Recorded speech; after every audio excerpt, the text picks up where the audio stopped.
In our series on prosperity and Proverbs and parables and continuing to look at that. And tonight we're looking at this topic of work. Work. Is our work important? Our work is important, but our work is also actually very important to the Lord. Work is one of those things that we define ourselves by, isn't it? Usually the first question somebody asks you is, "Hi, what's your name?" Then the second question they say is, "What do you do?" Well, I mostly eat breakfast, lunch, and dinner. But that's not our response, is it? Our response actually has to do with the work that we've been involved in. Work is important. We can have positive concepts of work, but we can also have negative concepts of work. Positive concepts would be kind of in the middle of two negatives. One negative is that work is life and work is everything. The other concept is that work is punishment for being here somehow. But it's really not. It's been purposed by God. Before the curse of sin came, God already had planned work for us. Way back in the book of Genesis, in chapter 1 and verse 1, it introduces this concept of work. And who was it that was working at that time? Genesis 1:1, it says, "In the beginning, God created the heavens and the earth." That act of creation is work. It's work, isn't it? I know that's true because there'll be times I'll be in the kitchen doing something and my wife will come in and say, "Well, that's quite the creation." Work was involved in that process. What was the result of this work that is said what God did in Genesis chapter 1?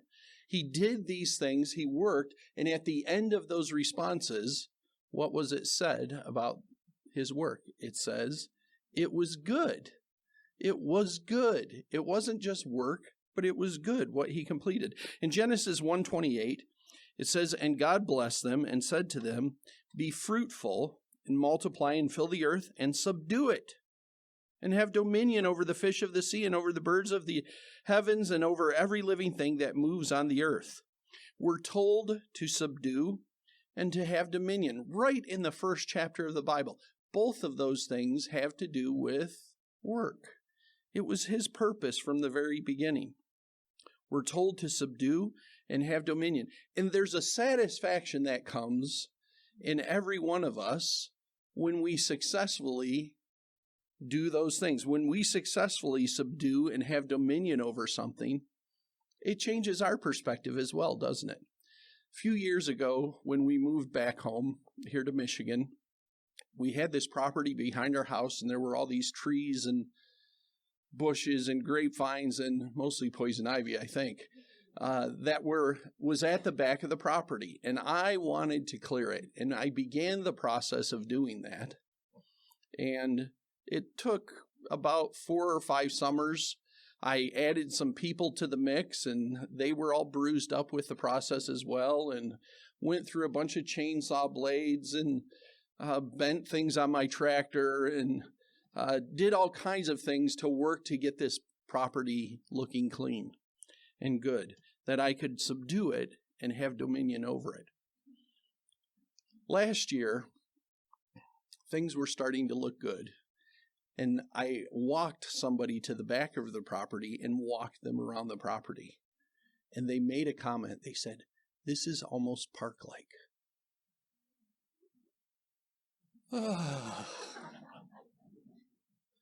That was just, that I couldn't have been given a greater compliment, quite frankly. And it still has ruts and there's all kinds of problems. I still bend mower blades in it, but I do that in our lawn as well.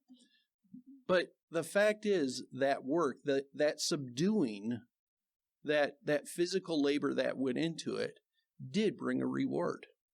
And others are benefiting from that in some small ways as well. But it brought a reward.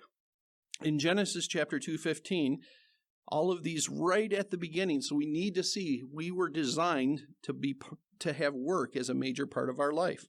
says the Lord took man and put him in the Garden of Eden to work it and to keep it. He worked in creation. He created it. And then he said to man, figure it out now. Turn it into gardens. Beautify this place. Make it better. Man was told to subdue it and have dominion over it. Our work here on earth is meant to have a purpose. We're called throughout the Old Testament and the New Testament to work, and that comes in a variety of forms, but one of the simplest commands that is given is serve one another. And when I think of serving one another, I think of holding a silver platter and coming around with fancy hors d'oeuvres to other people, but that's really not what it's talking about. It's simply saying, do things, work for other people that their lives will benefit as well. All work that adds values to others' lives has purpose. If we're adding to somebody else, there's purpose in that. A lot of times we want to divide up kind of secular work and Christian work or sacred work. Well, I give the Lord my Sundays. I work for him on Sundays. But really, this is not a concept that we find in Scripture. There's no question that God uses ministers and missionaries to meet the spiritual and personal needs of the world. But they're not the only people doing God's work, are they? On Tuesday morning, between 7:45 and 8 o'clock, there's going to be someone that's doing God's work in the front of my house. And they pick up usually 2 to 3 trash cans and empty them in a trash compactor machine that then drives, and the guy jumps out and does the same for the neighbor next door. That is a huge service to me. You know why? Because there's been some Tuesdays I've put my stuff out late and it begins to pile up. If I don't leave it on the curb, sometimes I do that and the township points out that I need to work a little bit. But if I've got to haul it back and forth and it's smelly and it's nasty and it clutters everything, but that service they do for me, I can easily say it's God's work because it brings benefit. There's purpose in what they're doing. Now we see that sin did bring a curse on work. When Adam and Eve rebelled against God, from that moment on, work became a burden for the whole human race. But in heaven, it's said that curse will be lifted. That work will no longer be a burden. Instead, it will be joy. The Bible doesn't tell us exactly what that means or what it will be, but it will involve serving God and serving Him, which is really the highest honor that we can have. Now in Genesis 3:17 to 19, it mentions this curse. And to Adam, he said, because you have listened to the voice of your wife and have eaten of the tree which I commanded you, you shall not eat of it. Cursed is the ground because of you. In pain you shall eat all of the days of your life. The work itself was not the curse. The work was actually determined to be a blessing to us. But because of sin, pain was promised in the process. It was promised that pain would happen. Now, I can illustrate this in the most basic way of when I cleared that property on the back of my land. Nearly every time I went out there, I was attacked by poison ivy. And some of you remember this because a couple times I came to church all red and very itchy and kind of a little nervous. The curse of that project out there was not the work itself. Actually, it was really enjoyable. But quite frankly, there was a lot of pain with the poison ivy. And I think that's an illustration to us of this concept. The work that God's given us, He doesn't mean the work in itself to be a pain. But because of sin, a curse was given. Now, there is going to be work in heaven. Did you ever think about that? We picture heaven as full of chubby angels playing harps, but it really doesn't look like that. And in fact, Jesus said He was going to heaven and He's working there right now. Well, it's Sunday there right now, so I don't know if He's working or not, but no, I assume He is. In John chapter 14, verses 2 and 3, it says, "In my Father's house are many rooms. If it were not so, I would have told you that I go and prepare a place for you. And if I go and prepare a place for you, I will come again. I will take you to myself, that where I am, you may be also." He said he's going to go away and prepare a place for us. He's still in that preparation process. Do you know why? Because you're still here. Because I'm still here. So he's still preparing a place. He's still working, even preparing a place for us. Eternity will have purpose because there is no curse, but work is going to continue for us because we find purpose in serving one another. In Revelation chapter 22 and verse 3, it says, "And there shall be no more curse." It doesn't say there will be no more work, but there will be no more curse. "But the throne of God and of the Lamb shall be in it, and his servants shall serve him." In other words, there's work throughout eternity. There's purpose. We'll be serving him. I don't know what that means exactly. I can't give you details of it, but it's clear the curse, the pain of work will be gone, but the blessing of the purpose will still be there. So because we're all heading into eternity and we all want to head to that place of eternal rest where he is, we call it heaven right now. We want to be there. He wants us to experience that even today in life. And our work is meant to be a picture of that. That doesn't mean it's not, it should always be fun, because it's not. All right? Because there's still the curse of pain involved in it. But he has purpose in what he's given us, and he wants us to pursue it with all of our heart. Now, a parable. In Matthew 20, verses 1 through 16, we have this parable. Let's read it. "For the kingdom of heaven is like a master of a house who went out early in the morning to hire laborers for his vineyard. After agreeing with the laborers for a denarius a day, he sent them into his vineyard. And going out about the third hour, he saw others standing idle in the marketplace. And he said to them, 'You go into the vineyard too, and whatever is right I will give you.' So they went. Going out again about the 6th hour and the 9th hour, he did the same. About the 11th hour, he went out and found others standing, and he said to them, 'Why do you stand idle all day?' And they said to him, 'Because no one has hired us.' And he said to them, 'Go into the vineyard too.' And when evening came, the owner of the vineyard said to his foreman, 'Call the laborers and pay them their wages, beginning with the last up to the first.' And when those hired about the 11th hour came, each of them received a denarius. Now when those hired first came, they thought they would receive more, but each of them also received a denarius. And on receiving it, they grumbled at the master of the house." They weren't unionized. "Saying, 'These last worked only 1 hour, and you have made them equal to us who have borne the burden of the day and the scorching heat.' But he replied to one of them, 'Friend, I am doing you no wrong.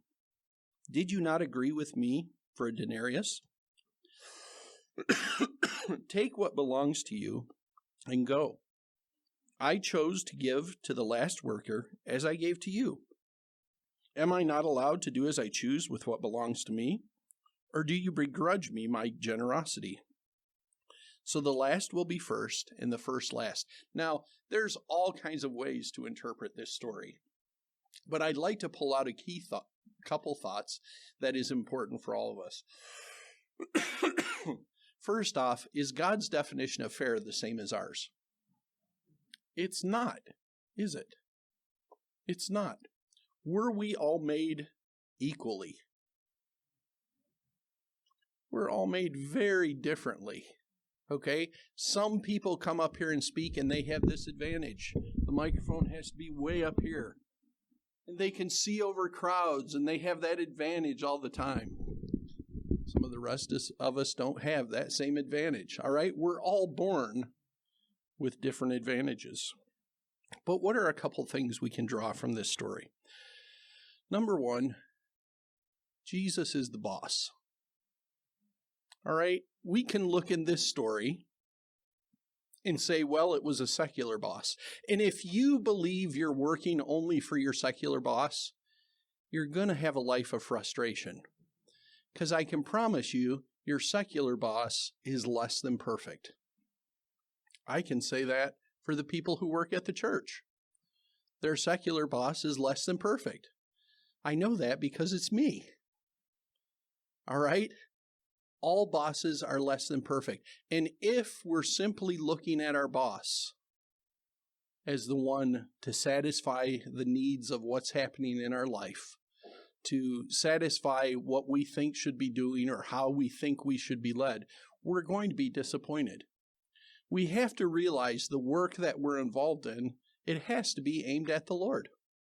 Are we serving Him in the process of our everyday work? If you work only for your employer, you're only going to feel like you've been cheated. But we've got to realize Jesus has to be our boss. He may not be your crew leader in bodily form.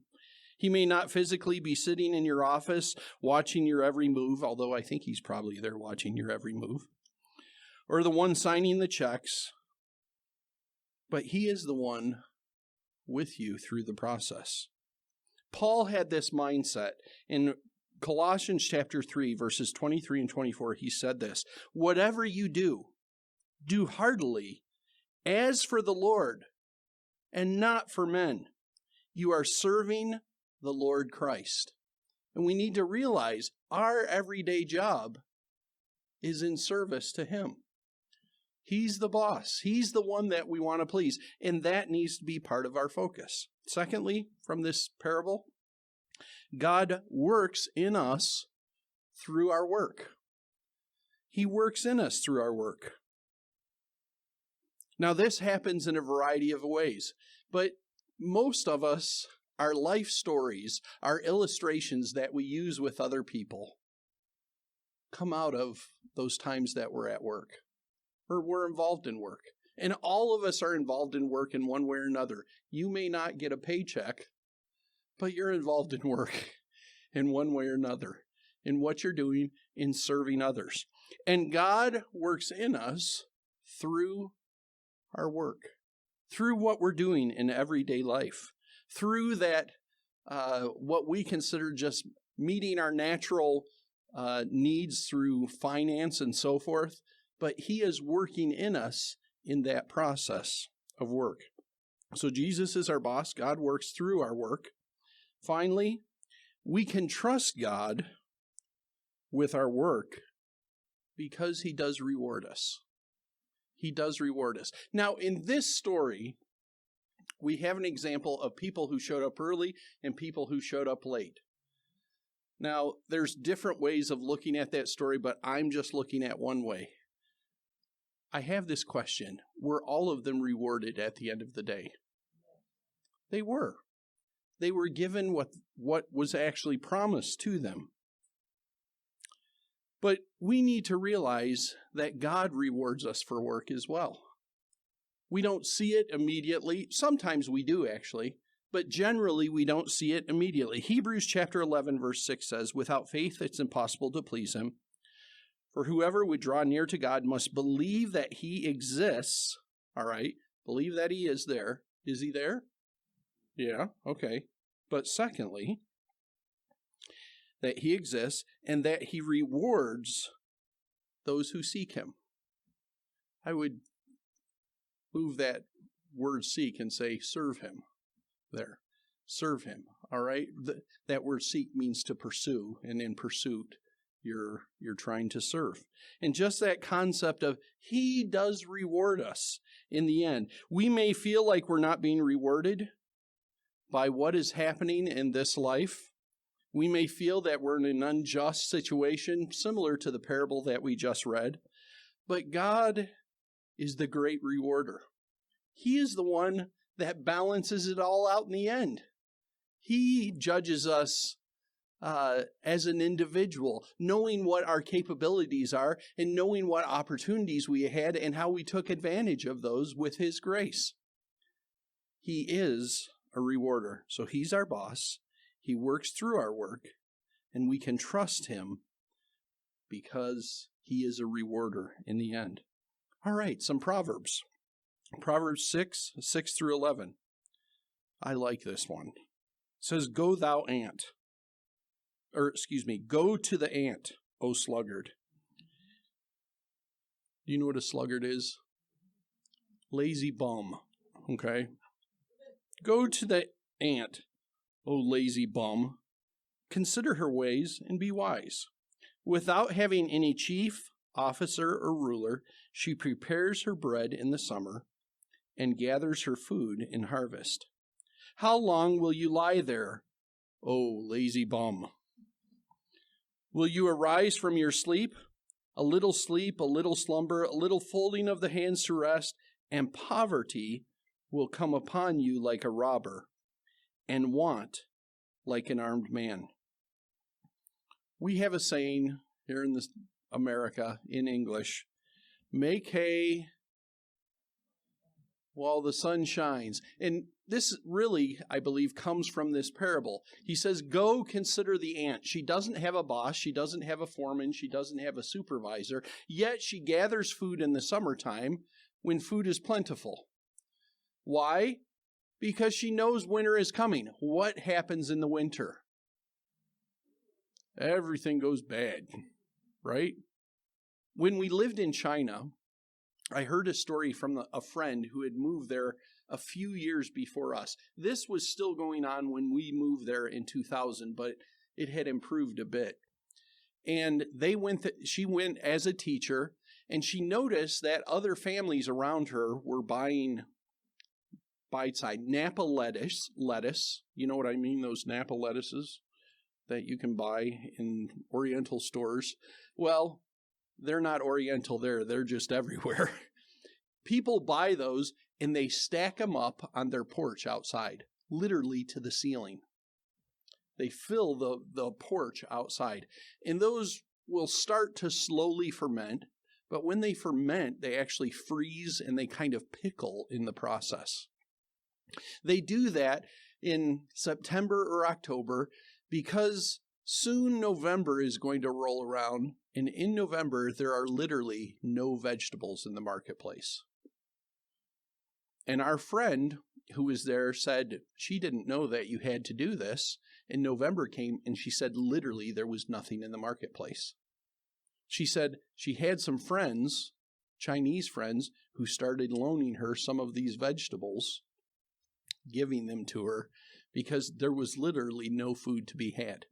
But if you prepared for winter, you had all the bite-size you wanted. All right? If you didn't, it was disastrous. Preparing. It's a process. It's work. It's hard work. Make hay while the sun shines.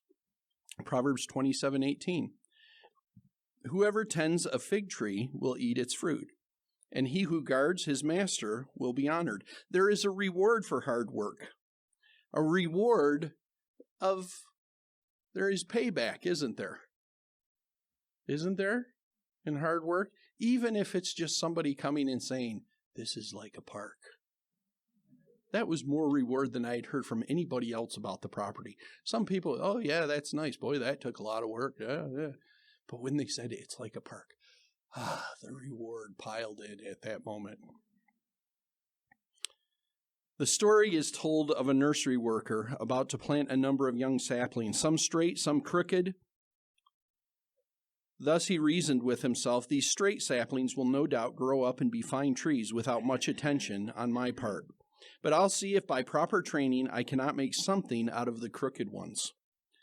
There'll be more trouble with them, no doubt, a lot more work than the others, but for that very reason I shall be better satisfied should I be successful.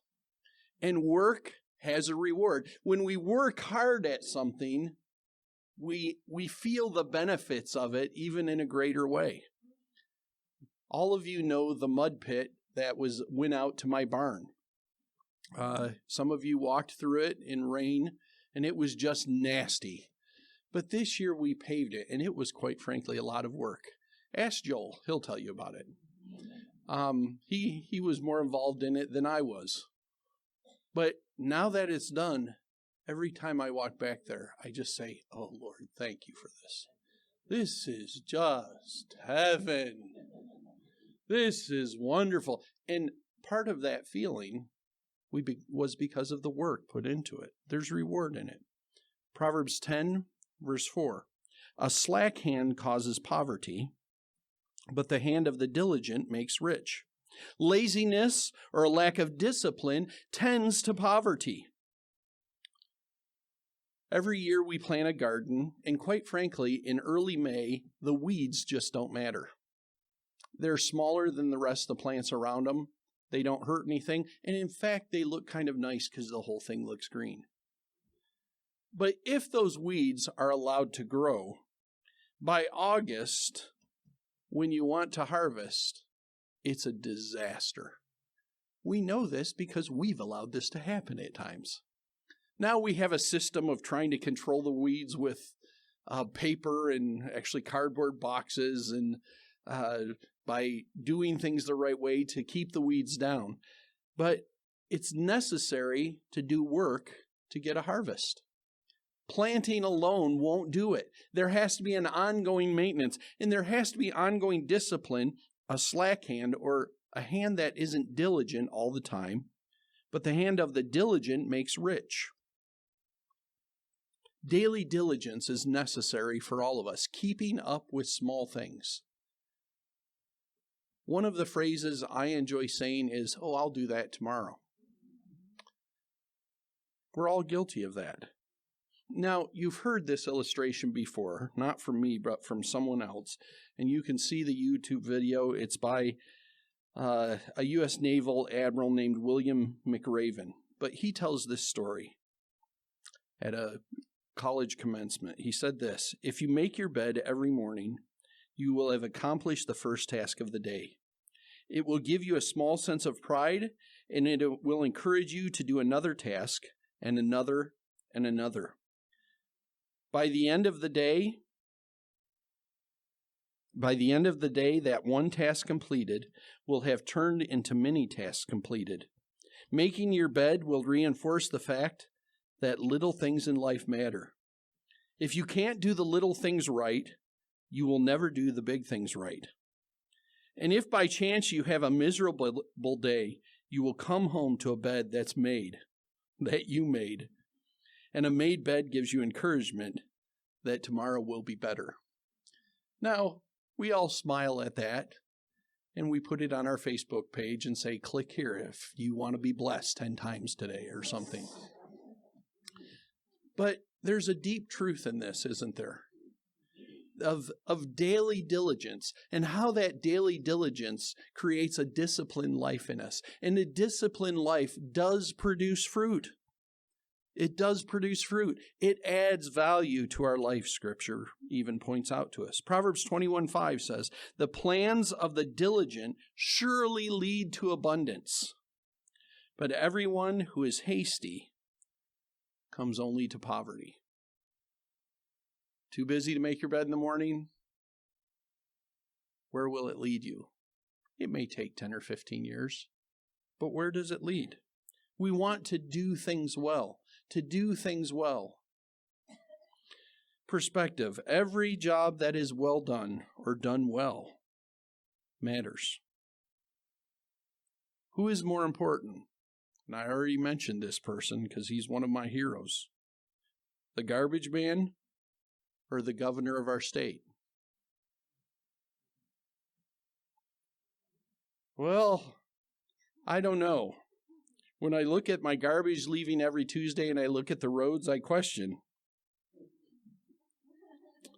It depends if the garbage is in front of your house, doesn't it? But every job that is well done, it adds value. Every job that is well done serves other people. Other people benefit from it. We want to be those who work hard and realize the value of it. The Lord has purposed it for us. We don't want to skirt the issue. We want to hold steady in what He's given us. When I was 16 years old, my dad helped me get the only job that my dad ever helped me get.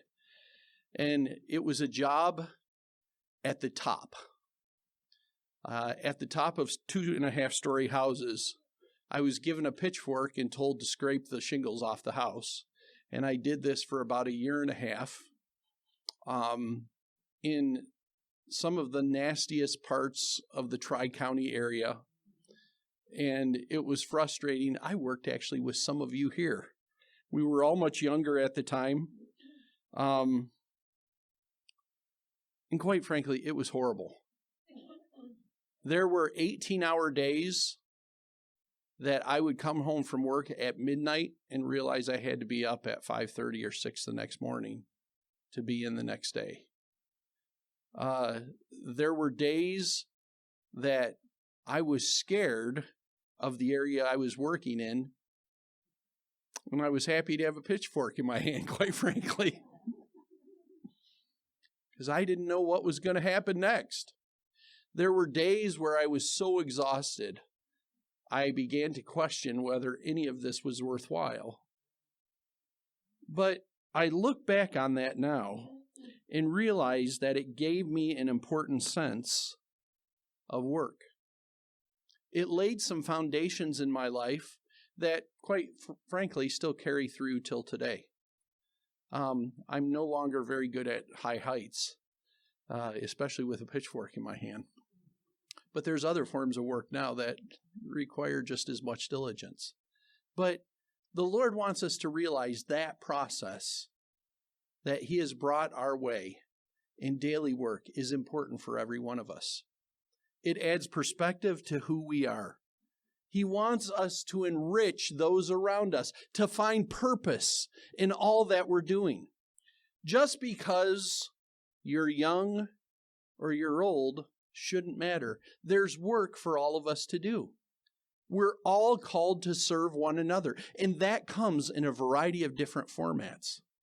I encourage us all to take advantage of it, but to be diligent in the daily small things that the Lord brings our way, because He wants to have us to have purpose in all of it. Now, next week, we're going to continue to week 3, and we're going to be looking at righteous and honesty in life. Honesty in our financial dealings is so important. Without honesty, it's actually impossible to do a transaction. Did you realize that? If you try to buy a candy bar and you give them a photocopied $1 bill, there's going to be a problem, isn't there? And honesty and righteousness is important for us if we're going to fulfill what the Lord's called us to.